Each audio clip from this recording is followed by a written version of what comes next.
We are live with episode 74, Invest to Grow, Turning Marketing Spend into Business Momentum. Our guest today is Ben Lund, founder of Rise Marketing Group. He is a seasoned digital vet of many, many years of marketing experience and now has his own agency. Ben, as you know, we always like to start the conversation with the simple question, what is on your mind? Yeah, what's on my mind is a lot of people are thinking it's like, oh, 4th of July is around the corner. But what I'm thinking is we're already halfway through the year and so much has changed and so much more is going to change. So that's just kind of blows my mind of, we're already halfway through and, what's in store for the next 6 months or so. This actually is a great question, Ben, and it brings me to something I was thinking about the other day, marketing planning cycles, right? So marketing planning cycles used to be annual. Then I joined the tech world and marketing planning cycles are quarterly. With the arrival of AI, do you think we're going to see marketing planning cycles that are shorter than that? What are you seeing in your client base? Nanosecond level, maybe.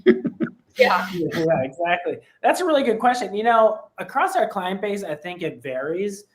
My hope is, there's a lot of clients that don't even have annual marketing strategies. Like they just kind of go on autopilot. And of course, they're executing the Google ads, SEO, email, whatever, but they don't take 10 steps back and really put together a strategic plan. Some clients do, usually the bigger ones do it more frequently. In my opinion, you should be doing it definitely annual, and quarterly would be ideal. And if you increase the cadence, even better. You don't want to increase it too much where there's not really meaningful data to look at, because the purpose of those planning should be high level strategic, covering all channels. And there could be channels that it's really going to be hard to see a return within 3 months. So you don't want to meet every 6 weeks or even 3 months to look at that channel like, well, it did or didn't perform, because you just don't know yet. Do you see a difference? As you were talking, my brain was sort of thinking going into sort of the B2B versus B2C kind of world there. And do you see a difference between B2C marketing planning cycles versus B2B marketing planning cycles? Yeah, definitely. I would say B2B tends to be slower. I don't know why. It just feels that way. And maybe because B2C, for example, e-com, things just move at a faster velocity. Things like there's more transactions, there's more customers, like there's so many things going on. Where B2B, especially let's say if you're selling enterprise solutions, things don't move that fast. Like, they'll be lucky if they get, 5 new big clients or 2 new big clients a year. So I feel my take is probably B2C moves much faster. Maybe the planning is more frequent than the B2B, but that's just, my opinion. Yeah, it's interesting. Part of the reason I asked is, Eric and I have been working with some B2B clients recently, and I would say in some ways it's like almost like it's not so much the marketing needs to change, but like who they're, we're talking about relatively smaller players and whatever is who they're talking to is changing. So like if I need to talk to I'm trying to woo a healthcare client, and last week I was trying to woo a sports, venue client or whatever it is, like I'm going to actually change my marketing to be more geared towards that. And I think, so that's why I wonder whether the AI allows that to happen in a way that's never been possible. You said you probably grew up in marketing. I grew up in marketing. Elena grew up in marketing. Eric just coming to marketing. In the era where you basically when I remember working for Elena many years ago, and we were working on a print ad for Oreo cookies for like 3 months, and that was we got it right, and that was so that it could get to the magazine that would then probably publish it 3 months later. It's like and so it's just obviously all of the media has changed, but now even the creative content creation has changed. Oh, so fast. Yeah, everything's just moving at a faster clip.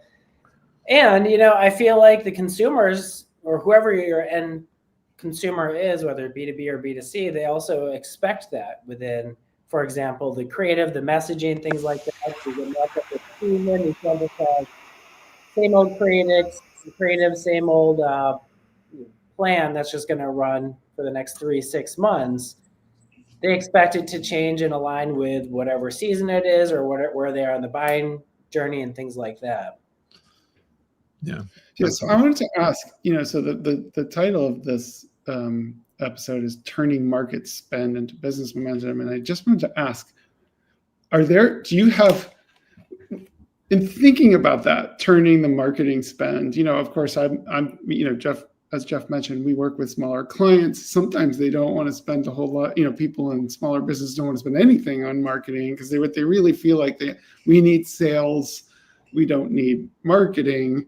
And obviously there's flawed logic in that, but like, what are some of the elements of marketing? What are the top 3 do's and top 3 don'ts of getting that marketing spend not to be, to be worthwhile and not to be a waste, or however you want to formulate it, but just, how do you get out?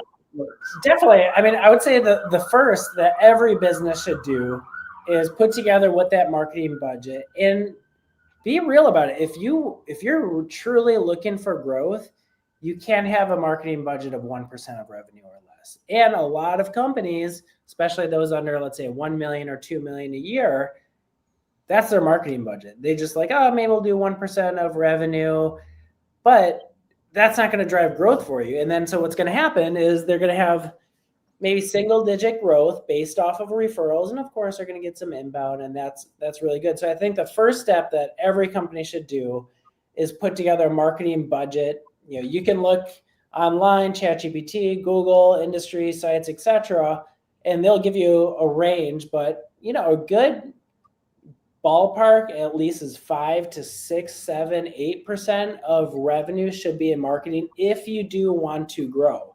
Right. So I think that is the number one. And you'll see, companies out there that are probably way more aggressive. All you have to do is just turn on, any primetime TV, and you'll see the Travelers commercials, the Geicos and everything. But they figured it out that marketing will drive business growth if done correctly. So I think that's the first step. The second is you want to set up proper measurement. You have to set up proper measurement. So many clients are like, oh, I get excited. I'm going to roll out a billboard, or I'm going to do out of home, or I'm going to do, SEO or Google ads. And they're just excited and they launch the campaigns like, whoa, how are you measuring this? Do you have the proper analytics set up? What are your goals? What are your KPIs? So you can measure against that. And also every channel should have a unique KPI.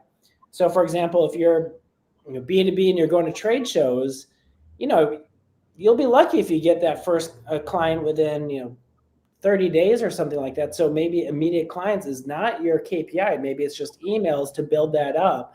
So those are just like a few things and then the third, so just kind of recapping, 1, set the annual budget, 2, measure appropriately. And then as you formulate that marketing plan, prioritize based off of where you think you're going to hit your goals based off of whatever your goals are. So those are just kind of 3 quick hits, and obviously we can elaborate on each of those. I would add actually to the measurement part that it's pretty critical to get the measurement part down to the business metrics, right? Don't look at the clicks, don't look at the views.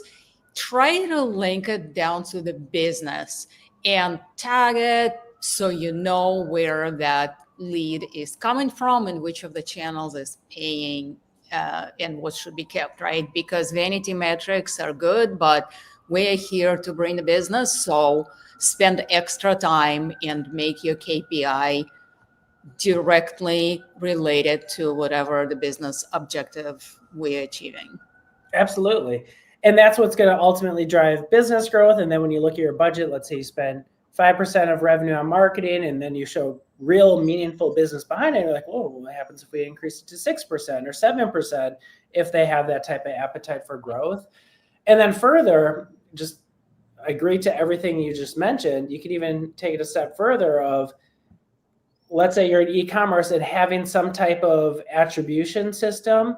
You can do a lot of this work in GA, with someone who knows how to operate it, and then just understanding the cross-channel impact. So for example, If you're in e-commerce, you might say is like, wow, people just Google our brand and click and buy. I'm not going to give all the credit to that branded click.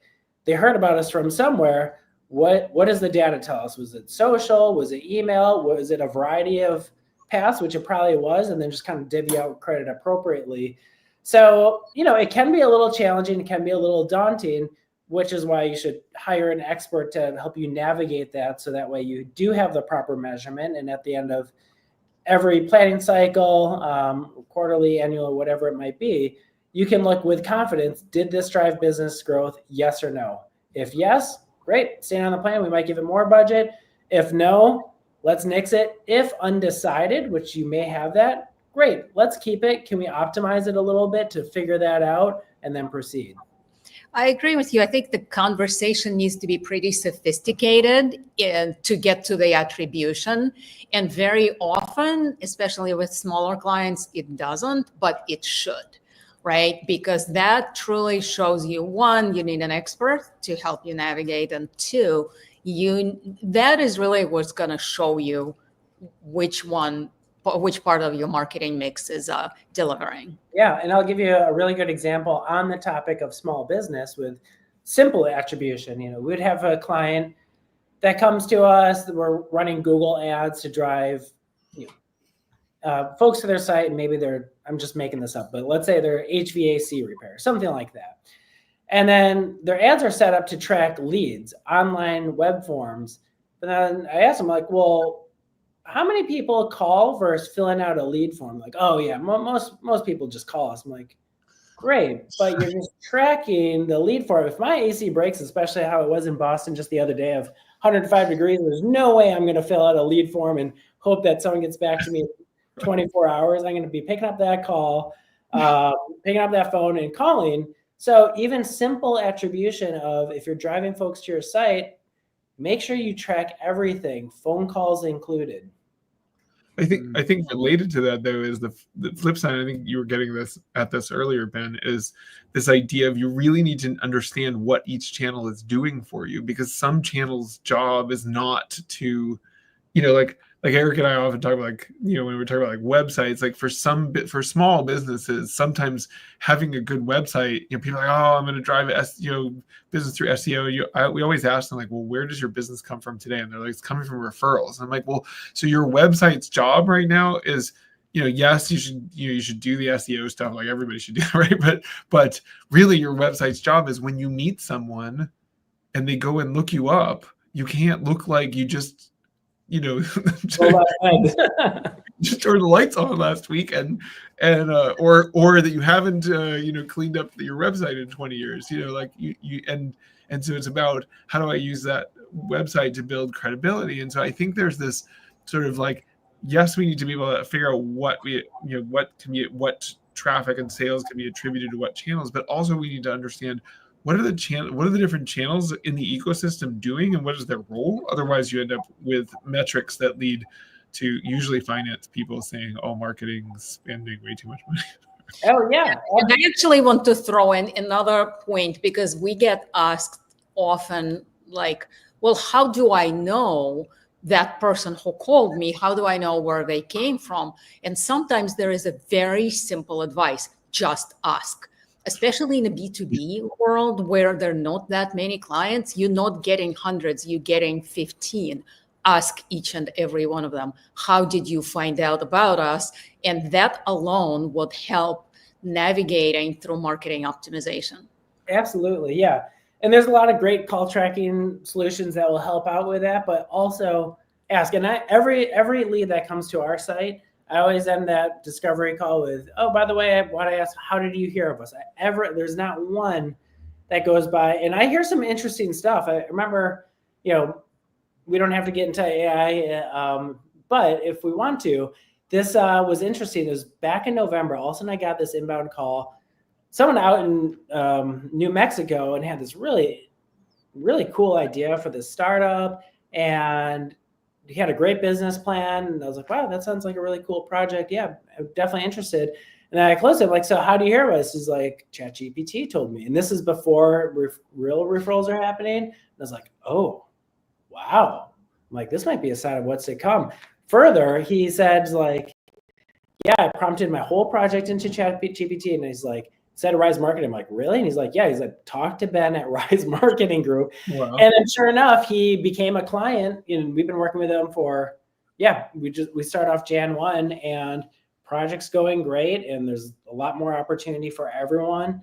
And so yeah, and if I didn't ask that question in Google Analytics, it would be hard to see. I don't even think we're tracking ChatGPT, because sometimes it shows up as referral source, sometimes not. I wouldn't have known, but that just like put the light in my head. Is like, okay, we got to start focusing on this. And then of course, same with our clients. But to your point, if you don't ask the question, you're never going to know. You're just going to assume.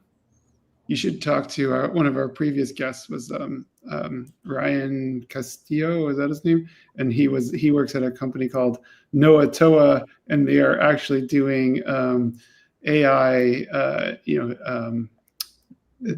AI search metrics. Yeah.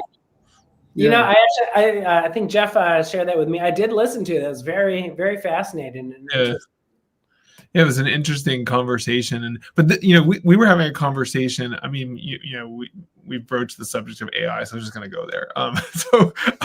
We were having a conversation just before we hopped on this call about AI and how AI is going to impact marketing and marketing jobs and so forth. And I think this sort of GEO, sort of AI search, however you want to call it, is an example of the kind of thing that I think is going to happen. That it's not like AI is going to just take over all of our jobs. It's going to create new jobs, just like the internet created new jobs for marketers. So I don't know if you have any sort of perspective on that, but yeah, absolutely.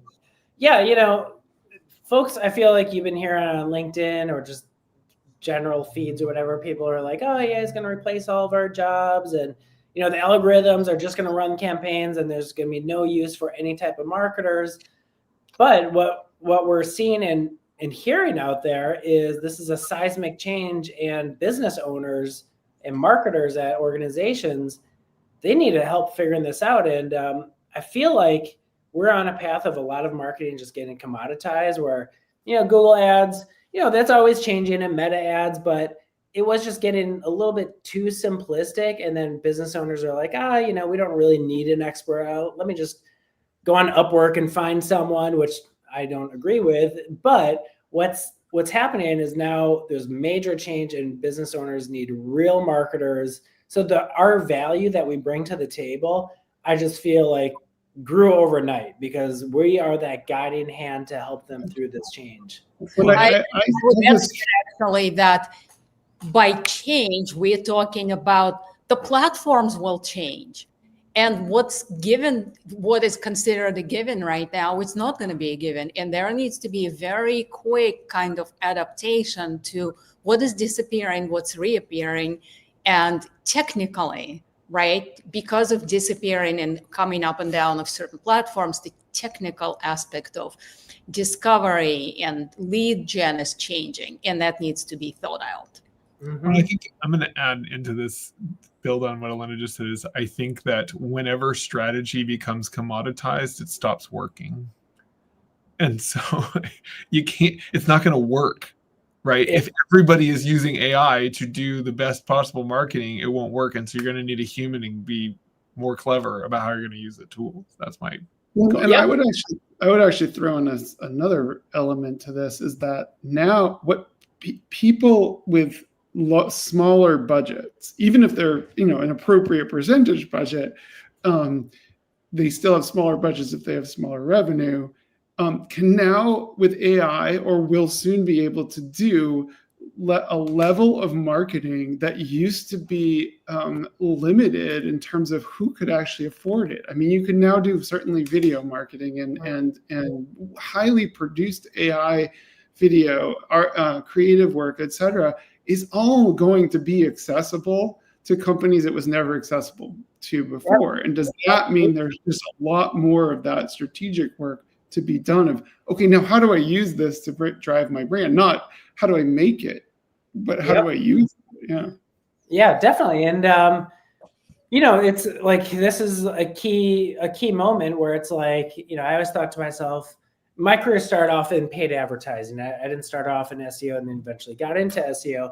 But I always thought, I was like, man, I wish I would got into SEO in 2000, 2004 or 2002 and create all these domains and just like number one, easy peasy. But we're at that point where now things have changed, and the call to action for anyone who's listening is, if you own a business, be an early adopter, because as you mentioned, there's a lot to be made with a lot less. So hire a strategic consultant to help you through this. And there's so much more that you can do, but be an early adopter at this, because this is not going away, and try to stake your claim early before everyone else catches up. Well, while we're talking about AI, I'm going to jump in, because at this point in the episode, we always like to have ChatGPT or one of the models ask some questions. And usually I ask the question, would you like absurd first or thought-provoking first? But this time, for some reason, ChatGPT has actually categorized its questions for me. And so I guess my question for you today is, do you want marketing meets mayhem first, or CEO life, but make it relatable first? Marketing meets mayhem. Let's go there. That sounds fun. For 500, Alex. I know. All right. I don't know if this is mayhem, but it says, what is the weirdest client request you've ever gotten, and did you actually do it? And can you share it on this? Thankfully, and I've had clients over the past 20 years. Rise has been around for 7, but at various companies. Thankfully, I've never gotten anything weird where I'm like, oh shoot, like, do I need to report this to HR? Like, what was up with this request?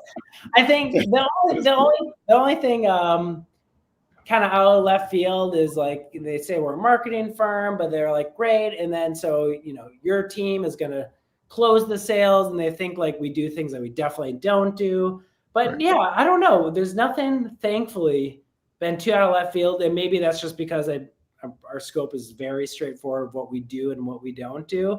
But let me think about that. I'm sure there's something deep inside that I consulted with a therapist to block it out of my memory.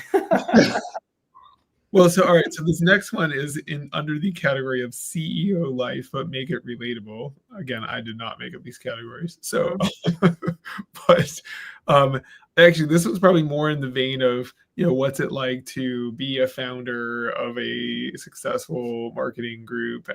And so this one is, what's one CEO decision you made that sounded smart until 2 minutes later? Good question. That is a good question. Yay for ChatGPT. I always say I've always thought-provoking when the person goes, Yeah, the only thing is, for a while I had this little like DIY digital strategy blog, and I put too much time into it, and I got all these organic clicks, and I was like, oh, this is going to be amazing. I have Rise Marketing Group, and I have this DIY digital strategy. I'm getting all this traffic, but then people are going to reach out to us, and then I'm going to convert them to a Rise client. But what happens, and foolish of me, earlier on, I was writing all this content for a DIY marketer. So who did I reach? The DIY marketer. So they didn't want to hire an agency. And then, so looking back, so I wish I just took 2 minutes to be like, that's a bad idea. But instead, I actually stuck with it. And it's like a year or two of like content that I was writing. And then eventually I was like, what am I doing here? Let's just move on. But, that is like one of the perks of running a company, is like, if you have an idea, go chase it. And thankfully we have a team now where any decent sized decision, or even relatively moderate, I'll consult with the team of like, hey, this is what I'm thinking. What do you think? So they can be my sounding board of like, Ben, that's great. Or Ben, like, yeah, maybe not. I'm like, okay, I trust you guys. So yeah. That's great. It's always interesting that whole issue of, have you accidentally selected an audience that is not like is perfectly happy to get your information, but you don't have a problem that you can. Oh, I know. I was like, wow, look at all this traffic. It's going up. And I'm like, this is easy peasy. But then it was like, no, wrong audience. Also, like in building any business, if you don't try, you don't succeed. You have to try different things. And I'm sure you've tried some that you were brilliant, and you've tried some that you were like, oh my God, shouldn't have done it. But it's inevitable with the growth. Yeah, definitely. And like, I think like what helps us, make of the decisions that we made that were successful is just, picking up signals along the way. So it just wasn't some random thought out of left field. It's like I'm hearing things, and I hear it like multiple times, like, all right, I think we're ready for that. And I'm going to give you an example. Is earlier on, we were just more of a paid search social ads agency, because that was my background, working at Google and Yahoo and things like that, always running ad campaigns. But then it was funny. It's like I would always tell my clients, of like, what are you doing? Are you doing SEO? No, we're not doing SEO. I'm like, you got to do SEO. Like long term, it's gonna be one of your most profitable channels. We're just running Google ads at the time. They're like, great. Do you guys do SEO? I'm like, no, we don't do it. But you got to find someone to do it, because it's gonna be amazing.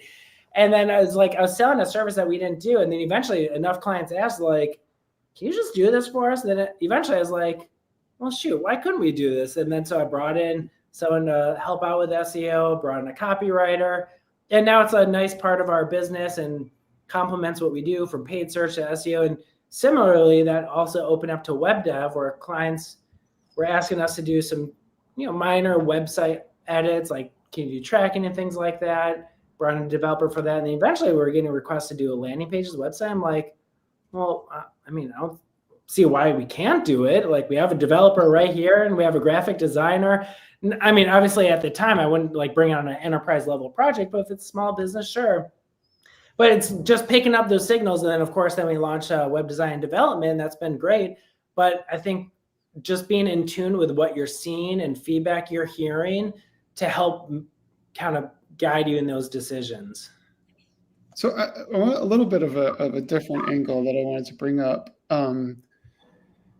I was talking to somebody recently at an event, and they said to me, they're like a fractional person, and they're working with a bunch of companies, and they said, I explained that we do marketing, and he said, what percentage do you think a company should be spending on their marketing and then it came out for some reason that like some company that had hired a fractional person, CMO, the CMO had told them they have to be spending like 15% of their revenue on marketing. And when I answered this question, my first answer was, you're talking to the wrong twin, so maybe you should talk to Jeff because he will understand this question better. But my follow-up to that was, I think it depends on what you're doing with that budget. Right? Like if you're spending that on, if you're spending it all on, SEO and pay-per-click and whatever, maybe that's the right thing to do. Maybe you're getting tons of business, and 15%, if it's driving like massive numbers, then more power to you. But maybe that's not. And I guess my question that's buried in this long story here is, can you spend too much on marketing? Can those, we're talking about how to turn it into business momentum. Like, can you talk about like spending in the wrong place? Yeah, definitely. Well, I think she suggested 15% because she just wanted a big raise because part of the marketing budget. But yeah, I mean, that seems a little high, especially if you're just starting out cold. I would say, as we do for all of our clients, we're relatively conservative with our budgets. We kind of spend it like it were our own. Spend it, prove effectiveness. So maybe you start off at 2%, 3%, whatever it is. Great, let's go to 4%. Let's go to 5%. But then, with anything, you will see diminishing return. You're just going to see diminishing return. So maybe on, for example, Google ads, you got all the cheap traffic, high intent search keywords, and then you have to go broader, up funnel a little bit. The audience is still valuable, but they're not going to buy right now because they're just getting to know you. So I think there will be a cap. There's a cap for anything. And this is operational considerations aside, because maybe they can't produce enough products. They don't have staff to fulfill the needs of all this demand. There is going to be diminishing return, and it's just smart to see. So one, gradually increase your investment, start at a level that, you're still going to sleep well at night if it doesn't work as planned.